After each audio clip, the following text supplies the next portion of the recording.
Fever dub! Bow, bow, bow. Dub in the chat. A W. Kelsey Mitchell just went off against Dallas, while everyone's been sleeping on her talent. And Paige Bueckers learned what real fourth-quarter pressure looks like. The Indiana Fever proved they can win without their biggest star. But the way this game unfolded has everyone questioning what they thought they knew about this team. The performances were wild. Do you think Kelsey Mitchell is finally getting the respect she deserves? Or is everyone still sleeping on her game? Drop your thoughts in the comments SO. The Indiana Fever just demolished the Dallas Wings, 88-78. And honestly, it wasn't even as close as that score makes it look. But before we get into the beautiful basketball that was played, let's talk about the circus that happened before the game even started.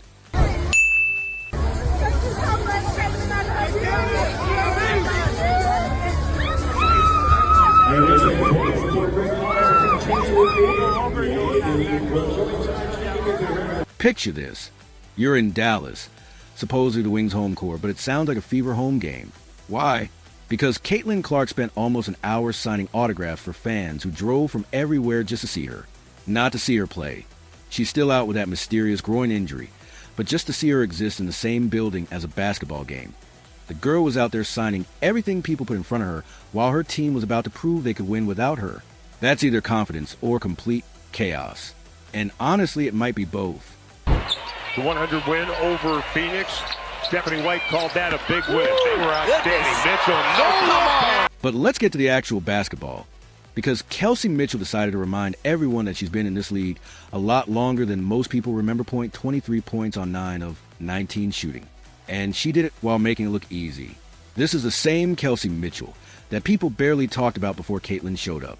And now she's out here cooking professional defenders like it's a Tuesday scrimmage. The funny part is watching people act surprised that Kelsey can play basketball at an elite level. She's been doing this for years, but apparently nobody was paying attention until the Fever became appointment television.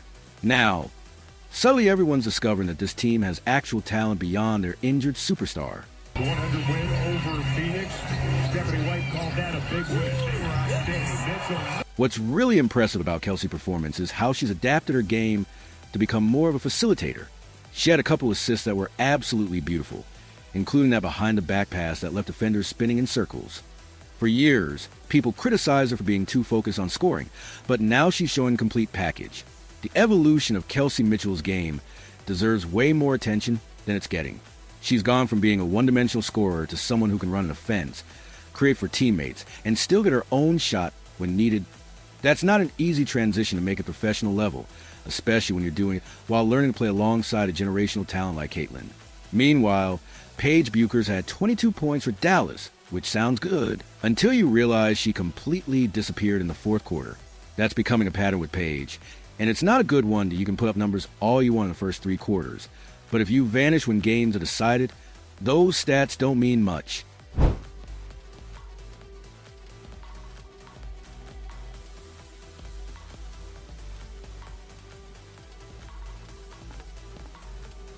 The fourth quarter is where legends separate themselves from good players. And Kelsey Mitchell showed up while Paige Bueckers went missing. That's not a coincidence. That's the difference between someone who's been battle-tested in professional basketball and someone who's still figuring out what it takes to win. At this level, Paige's disappearing act in crucial moments is starting to become a concerning trend. In college, you could get away with having off quarters because the overall talent level is more forgiving. In the WNBA, every possession matters. And when you're supposed to be your team's go-to player, you can't afford to go invisible when the lights get brightest.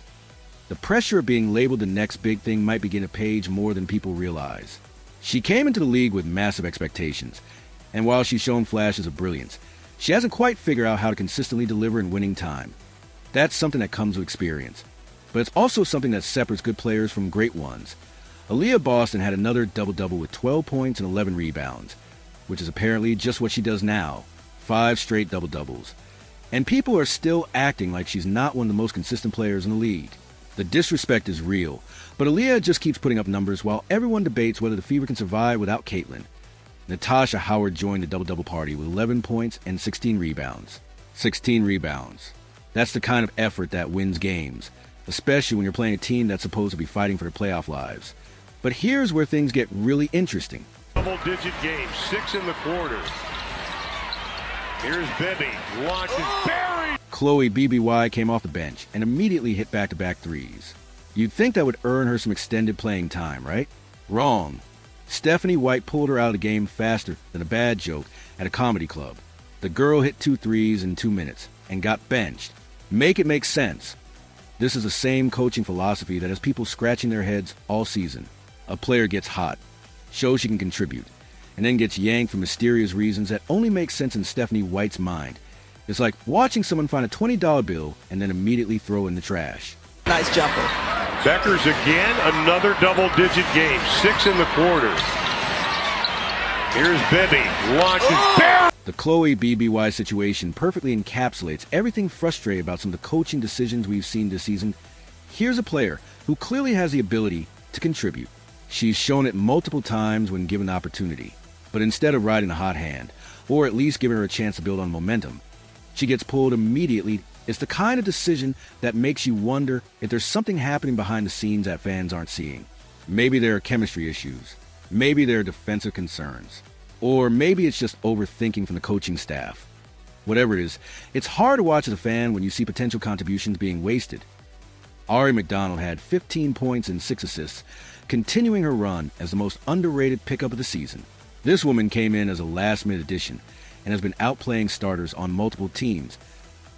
She's the kind of player who makes you wonder how she wasn't getting minutes somewhere else. As far as each other goes, I mean, how do you guys feel like you just add to this team? Obviously, Ari, you only joined this team mid-season, officially on a full contract now. Congratulations. But just the impact that Ari has had overall, how do you feel like? Oh, it's unbelievable. This is our blessing in disguise. We always tell her that we appreciate her seriously because our season was all over the place, obviously, with, the people that was on the team, the people that wasn't on the team, injury, Tutu not being around as much with her injuries, and just, it takes a lot for a pro to step up and, be where her feet is and fill in shoes that, not a lot of people expect. And I think for Ari, she complements myself, all the other players so well because she just gets it as far as knowing where people are, knowing the chemistry. And I think for us to her, we have to make sure that we keep patting her on the back because this is a big position to fill, and I think that she's doing it unbelievably well. So, shout out to you there. The fact that Ari has been this consistent, while other teams are struggling to find reliable bench production, is embarrassing for whoever let her walk away. She's playing like someone with something to prove, and it's working that Ari's success story is one of the most interesting developments of this season. She wasn't even on anyone's radar at the beginning of the year, and now she's become one of the most reliable players on a playoff team. That kind of emergence doesn't happen by accident. It's the result of preparation meeting opportunity, and she's made the most of every chance she's gotten. Meanwhile, DJ Carrington had 4 points in 16 minutes with 5 turnovers for Dallas. That's the kind of performance that gets you benched in pickup games, let alone professional basketball. But the really funny part is that she was talking trash about Fever fans on social media before this game. Imagine talking mess and then putting up those numbers. The secondhand embarrassment is real. Ray Burrell was nowhere to be found for Dallas. They benched her for the entire fourth quarter, which tells you everything you need to know about how that game was going. When your supposed star player is watching the most important part of the game from the bench, you've got problems. Paige Bueckers shooting 1 3-pointer in the fourth quarter while her team was trying to mount a comeback is the kind of thing that shows you the difference between college basketball and professional level that in college, you can coast through tough moments. Because the talent gap isn't as significant. In the WNBA, every possession matters, and disappearing acts get exposed quickly. The Fever are now sitting at 16-12, which puts them in 6th place, but only half a game behind teams like Phoenix and Seattle. They're on a 4-game winning streak, and it's the longest winning streak they've had in 2 years. Let that sink in for a second. They're playing their best basketball in 2 years, while their best player is sitting on the bench. That should tell you something about the depth in coaching that's been developing while everyone was focused on the Caitlin Clark show. Don't get it twisted. Caitlin is absolutely crucial to this team's success, but the fact that they can win games without her means they're going to be dangerous when she comes back. The timing of this winning streak is perfect for the Fever's confidence and chemistry. They're proving to themselves that they can compete at a high level regardless of who's available. That kind of belief is invaluable heading into the playoffs, where depth and mental toughness often matter more than pure talent. The hesitation. 1 to shoot. Cunningham gets it off at the... Sophie Cunningham had 6 points, which isn't spectacular, but she played solid defense on Paige Bueckers all night. Sometimes your role is to make the other team's best player work harder for their points. And Sophie did exactly that. Paige got her numbers, but she had to fight for every single point. Lexi Hall had 7 points in 18 minutes, which is a decent contribution from someone who's been one of the most improved players on the roster. The development of players like Lexi and Ari shows that this organization is finally figuring out how to identify and develop talent. The standing situation is getting really interesting. The Fever could potentially climb as high as second place depending on how other games play out. Remember, this is a team that people were writing off at the beginning of the season. Now they're talking about potentially getting a top 4 seed in the playoffs. The fan support in Dallas was absolutely ridiculous. It looked like a road game for the Wings in their own building. That's the Caitlin Clark effect. But it's also starting to become the Indiana Fever effect. People are buying into this team as a whole, not just one player. Caitlin spending an hour signing autographs while injured shows you the kind of person she is, but also shows you the kind of following this team has built. Those fans didn't just show up for basketball, they showed up to support the entire organization. The fact that the Fever won this game while not playing their best basketball is actually encouraging. They shot poorly from the field, had too many turnovers, and still won by 10 points. That's a sign of a team that's learning how to win even when things aren't going perfectly. Kelsey Mitchell's performance was the story of the night, and it should be she's been carrying this team offensively while Caitlin has been out, and she's doing it efficiently. 23 points on 19 shots is solid production, especially when you consider the defensive attention she's been getting. The behind-the-back assist that Kelsey threw to Natasha Howard was probably the play of the game. It showed court vision, creativity, and the kind of basketball IQ that separates good players from great ones. That pass doesn't show up in the highlight packages that casual fans see, but it's the kind of play that wins games. Dallas is now 8-21, which means they're basically playing for pride at this point. The season is over for them, but they're still trying to develop young players like Paige Bueckers.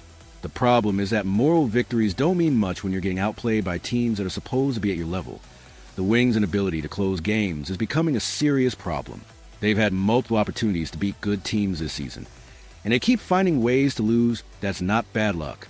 That's a lack of mental toughness and execution when it matters most. Stephanie White's coaching decisions continue to be questionable, but the results are speaking for themselves. 4 straight wins is 4 straight wins, regardless of how you get there. The Chloe BBY situation is still confusing, but maybe there's something we're not seeing in practice or preparation. The playoff picture is getting clearer, and the Fever are positioning themselves to potentially avoid the play-in tournament. Altogether, getting a top 6 seed would be huge for a team that nobody expected to be competitive this season. When Caitlin comes back, and she will come back, this team is going to be a problem for everyone else in the league. They figure out how to win without their best player, which means they'll be even more dangerous with her in the lineup. The development players like Aaliyah Boston, Kelsey Mitchell, and Ari McDonald during Caitlin's absence has been crucial. They've had to step up and take on bigger roles, and they responded beautifully. That experience is going to pay dividends in the playoffs. The fact that this team can put up 88 points without their primary offensive weapon shows you how much the supporting cast has improved. They're not just waiting for Caitlin to come back and save them. They're actively trying to win games and improve their position. Dallas, on the other hand, looks like a team that's already thinking about next season. The energy wasn't there, the execution was sloppy, and they got outworked by a team that wanted it more. That's not acceptable at the professional level, regardless of what your record is. The Fever's next few games are going to be crucial for their playoff positioning. They have winnable games coming up, and if they can continue this momentum, they could find themselves in a really good spot when Caitlin returns. Paige Bueckers is going to be a good player in this league, but games like this show her that talent alone isn't enough. You have to show up when it matters, and you have to be willing to take over games in crucial moments. She's not there yet, but she has time to develop. The Fever are rolling without their star, which should terrify everyone else when Caitlin comes back. What did you think of this performance? Smash that like button and subscribe for more WNBA breakdowns.